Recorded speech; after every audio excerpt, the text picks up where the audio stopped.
asleep at the wheel on our way home, thus endangering ourselves and others on the road.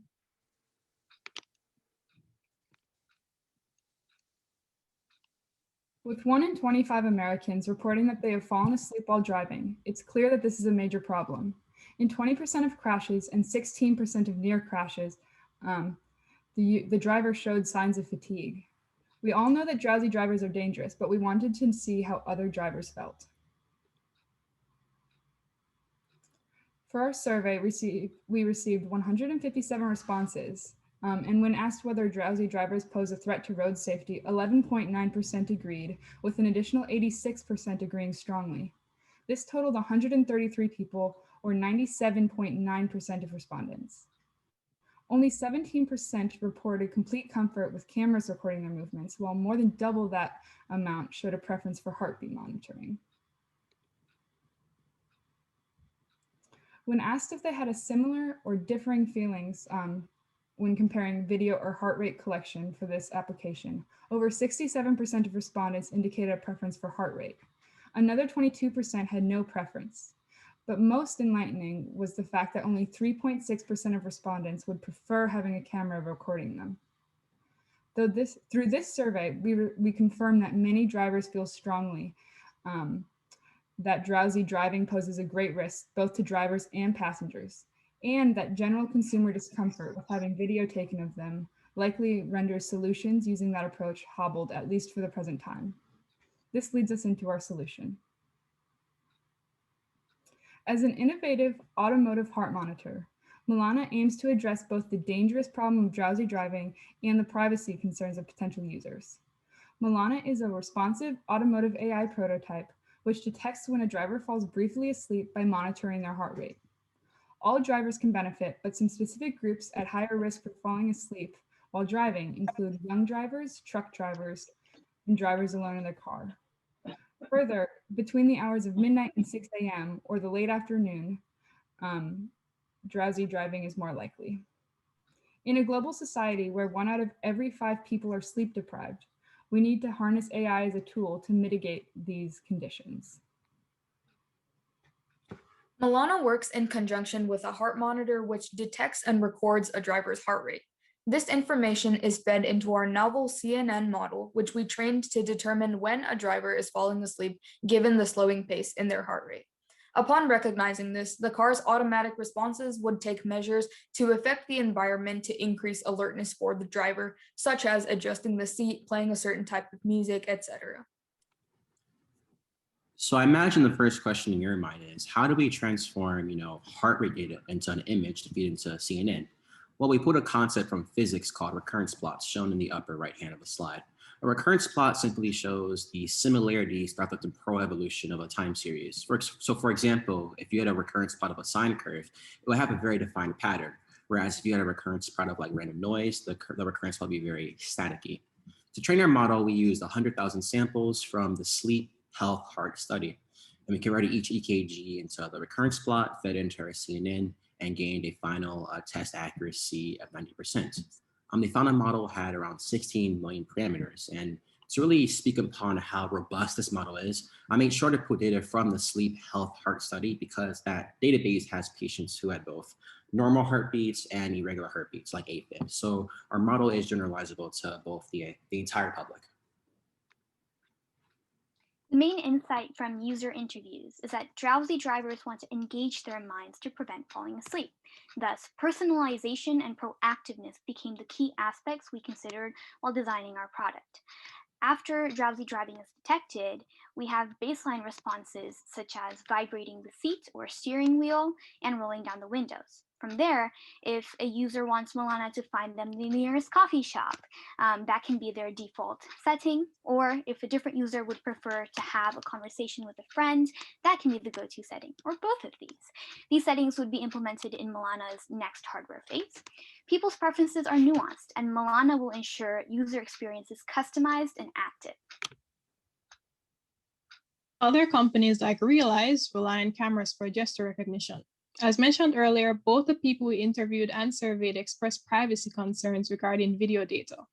One of our interviewees voiced a concern that he didn't want the videos to incriminate him in court in case of an accident. While there are still data collection and privacy issues when it comes to heart rate measurement, the implications are less concrete and startling. Since the polygraphs are usually inadmissible in court, heart rate as key evidence is likely to be as well. Also, the high-quality cameras required for today's solutions typically drive up the production costs, in addition to the already associated costs of high computing power required for the model. Heart rate monitors like Milana's will bring more affordability to effective computing. An intended user put it simply, heart rate monitors, such that can be found in Apple Watches and other Bluetooth devices, are standard and widely used. Thus, they provide an easy plug-in. And on the high end, as mentioned by Giselle, they're 1/5 of the production cost per unit as compared to video data. Using the heart rate instead allows for a less invasive way of accomplishing the same end goal. The heartbeat data is also more subtle and comprehensive, detecting states of awareness as compared to approaches like an accelerometer. This allows us to predict those quick moments of micro sleep that can lead to fatal results. Super important points, heartbeat data doesn't suffer from the bias video data often does. Truly, no matter our skin color or features, we are literally the same inside. And that's why Milana is a significant ethics-driven step for smarter cars that can keep us safe by recognizing dangers in our states of decreased awareness. Milana expands the possibilities of acquiring data for effective computing, which is primarily focused on the use of a camera in a world where people are growing more concerned about their privacy. Milana points to another avenue with the use of vital signs, one that can help create a safer world while integrating AI more seamlessly into our environment. Due to the availability of relevant data on a short time frame, the model can currently detect once someone falls into stage 1 sleep, which is basically the highest level of drowsiness, but does not monitor for varying stages of drowsiness. While awakening a dozing driver is a very important task, this expansion to monitor actual drowsiness is vital and the very next step.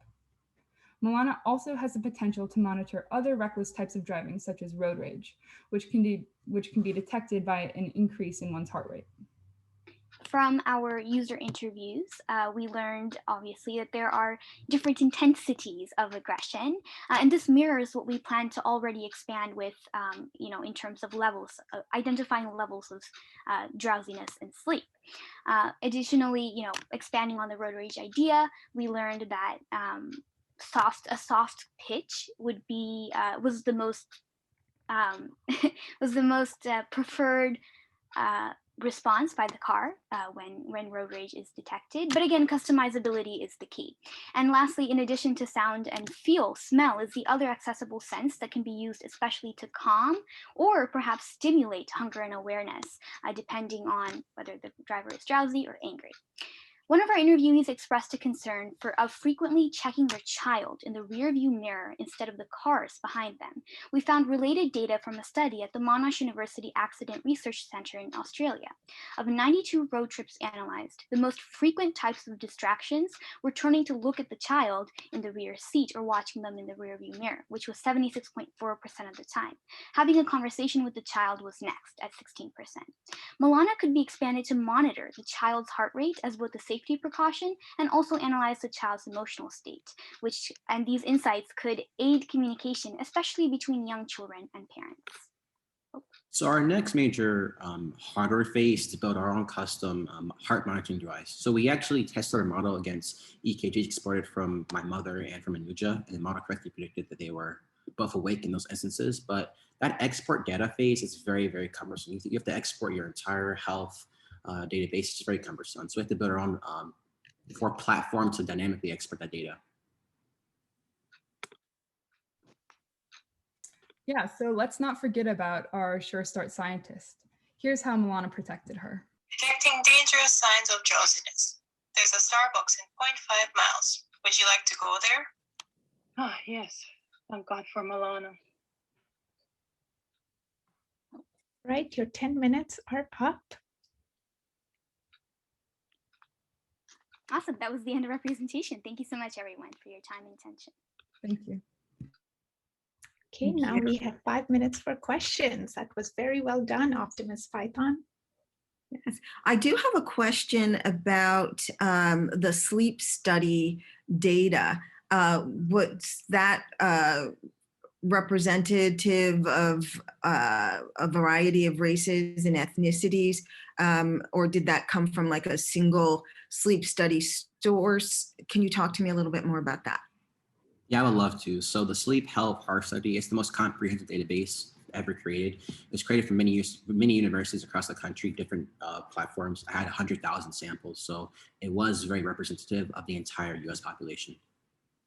Great. And then my next question is in terms of the actual heart monitor being able to be integrated into a vehicle, at what model year would that not be possible generally? Because my supposition here is that usually in lower income populations, you have people working multiple jobs. And if they're driving, that's where you're seeing the lack of sleep and the drowsiness. And so I just want to know, I mean, if you have a car that's older than 2004, 5, or whatever, would this option not work for you? Yeah, so in terms of, oh no, sorry. That's one of the reasons why we're thinking of expanding upon the hardware components. So in making it integratable with like other external devices like an Apple Watch, so that it could be connected by Bluetooth, or other devices in general that make it more accessible if you don't already have, if you're not planning on buying a newer model of a car to have the system integrated. Colette, you can go ahead. Yeah, I mean, you said basically what I was going to say, but we just had planned for two options for the data collection, either integrated within the car or with smartwatches, which you don't need an Apple Watch for. There's many cheaper models that that are honestly easier to interface with. So yeah. What was the hardest thing with this project? Was it choosing the algorithms? Was it the competitor study? What was it?